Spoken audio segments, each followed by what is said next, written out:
contenido que vamos a hacer es un poco hablar acerca de las indicaciones, tratamiento, cómo dividimos nosotros nuestros procedimientos y ponemos unos casos clínicos. Entonces, según el tratamiento de la anomalía, lo más importante es que tenemos este cuadro que nos sirve mucho para saber realmente a qué nos enfrentamos. Y vemos cómo definimos si la curva es torácica, torácica superior, inferior, toracolumbar, lumbar, lumbosacra.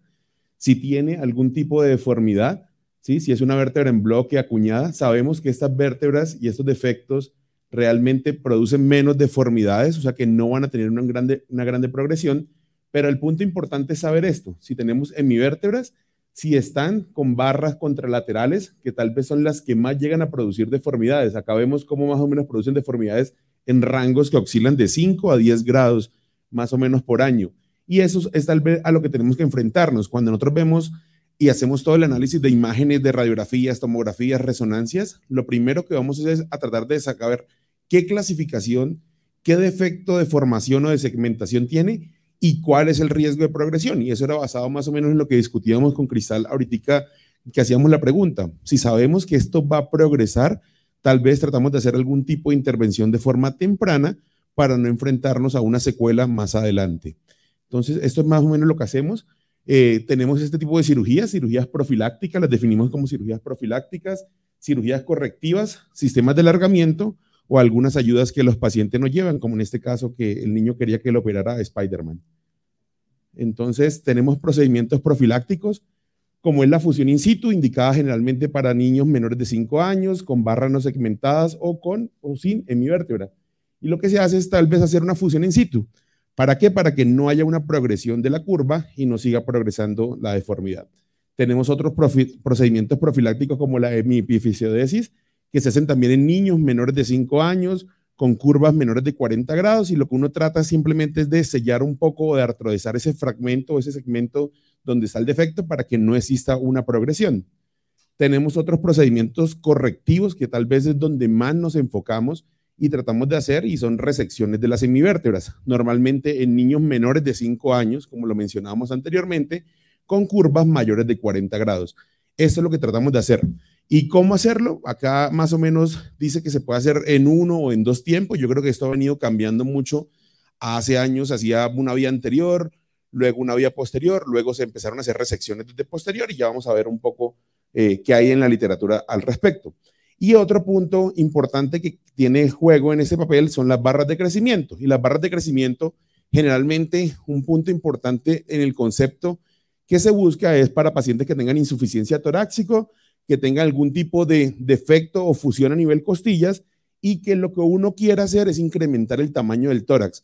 Creo que el concepto de barras de crecimiento hay que tenerlo muy claro y es para lograr una maduración y una estabilización pulmonar.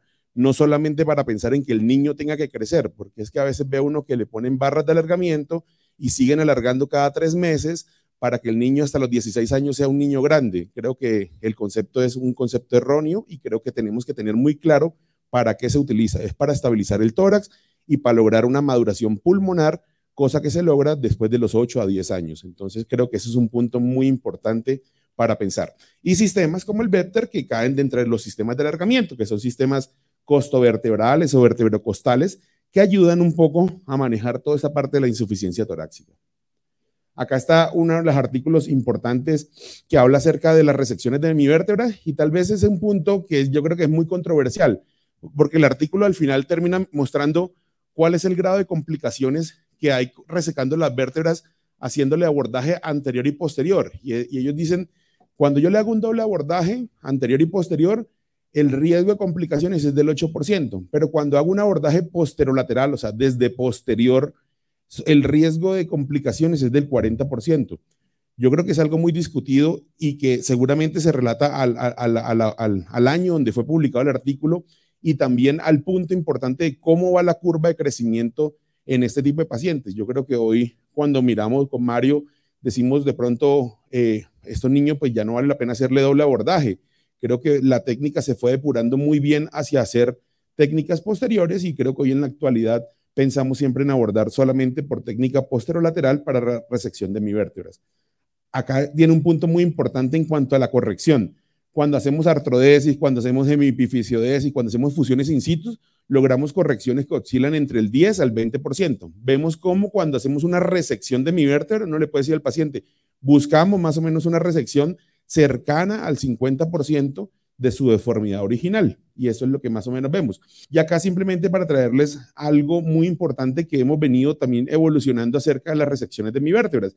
Y es que las hemivértebras para resecciones a nivel torácico o lumbares están muy bien definidas, pero a nivel cervical era un poco más complejo. Yo creo que este es un artículo que sacamos y que presentamos en varios Global Spine Congress para hacer técnicas y el paso a paso de cómo se debería hacer las resecciones en el caso cervicales. Y arrancamos con un abordaje anterior, ¿sí? Para hacer una resección y posteriormente un abordaje 360 que lo logramos hacer con algún tipo de cerclaje o fijación para lograr hacer la corrección. Acá simplemente les voy a mencionar algunos casos que van acorde a lo que hemos hablado. Esta es una niña de 4 años con escoliosis congénita, con una hemivértebra a nivel toracolumbar. Tomamos la tomografía, logramos ver que la hemivértebra totalmente segmentada, vemos que es segmentada porque tiene espacio o disco arriba y abajo. Sabemos que el riesgo de progresión de esta hemivértebra, si no le hacemos algo, es totalmente alto, de 5 a 10 grados por año. O sea, no vamos a esperar a que tenga 80 grados de deformidad para decirle hay que operarla. Creo que de una forma temprana se decide hacer algún tipo de cirugía. Siempre importante tener la tomografía para lo que acabamos de hablar, la concordancia. A veces, como el doctor Rodríguez decía, a él le tocaba llegar a ver, a interpretar la hemivértebra en ese momento. Hoy vemos cómo la hemivértebra a veces es disconcordante. Donde uno tiene la hemilámina no es donde está la hemivértebra. Entonces siempre utilizamos el planeamiento tridimensional. Hoy ya he hecho hay recursos de hacer modelos tridimensionales de la columna para tenerlos en la sala y poder utilizarlo. Y siempre hacemos la marcación del sitio, o sea, como que lo que vemos tratamos de marcar para que sea niveles totalmente chiquitos, o sea, que no hagamos abordajes grandes, porque cualquier abordaje o nivel que nos equivoquemos, recordemos que un hematoma hace artrodesis en los niños, o sea que aquí lo que buscamos es hacer intervenciones muy chiquitas. Hacemos la marcación, ponemos los tornillos y hacemos la resección de la hemivértebra. En este caso se decidió hacer de forma bilateral para el cierre y la corrección de la deformidad. Acá tenemos otra niña de 2 años con varias hemivértebras, con una que progresaba mucho a nivel de la unión lumbar. Lo mismo, tenemos la reconstrucción tridimensional y la niña es llevada a cirugía para hacer lo mismo, o sea, una resección de la hemivértebra y un control local. Acá un punto importante que yo siempre le menciono a los papás es que a pesar de que uno hace la resección de la hemivértebra, siempre trato de decirle que este es el manejo inicial para un control local de la deformidad y que su hijo puede requerir a futuro otros procedimientos.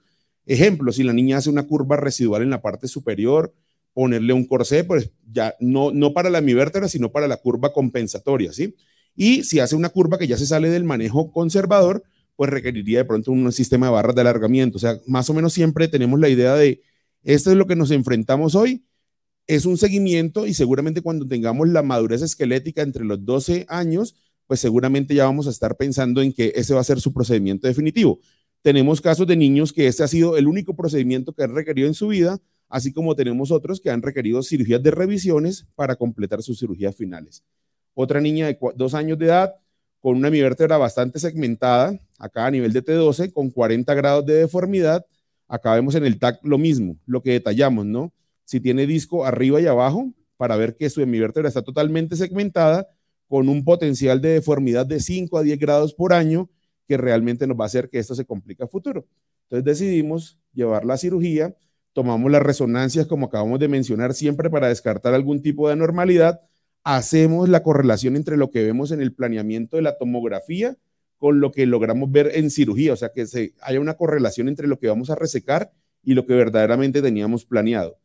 Y en este caso se hizo una resección unilateral. Acá hay un punto importante y es que la literatura muestra que en niños menores de 6 años uno podría hacer fijaciones unilaterales y que se da buenos resultados, comparado con niños mayores como en los casos anteriores que se le hacía fijación bilateral. O sea, es algo también para discutir quirúrgicamente con ese resultado final postoperatorio.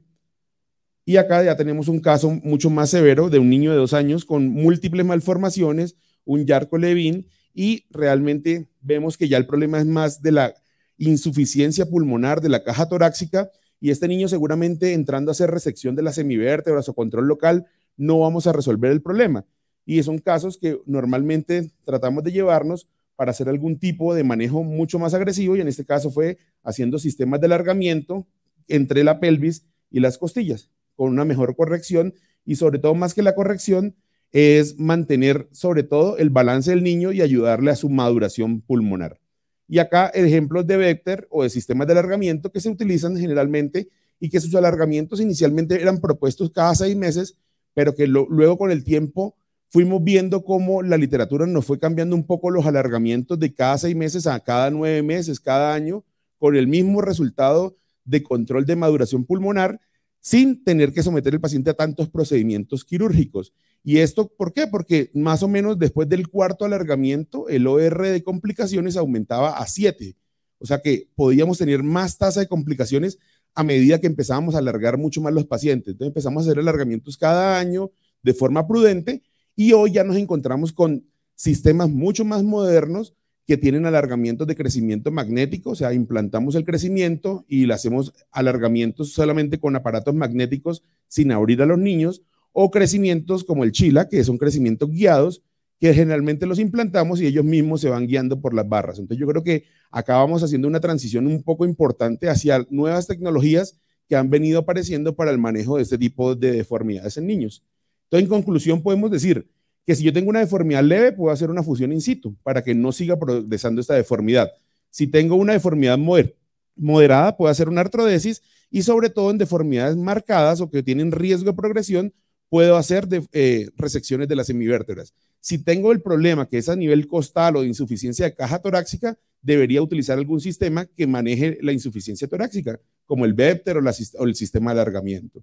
Entonces, como mensaje importante lo que acabamos de mencionar, la utilidad de las imágenes 3D para hacer correlación con lo que uno ve clínicamente y quirúrgicamente, y siempre es importante tener la edad del paciente, la deformidad del paciente, cuál es el riesgo de progresión.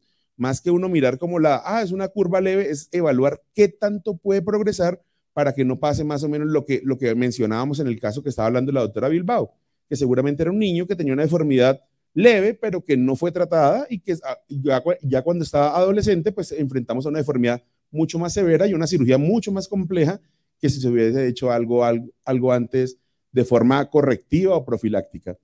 Listo, muchas gracias.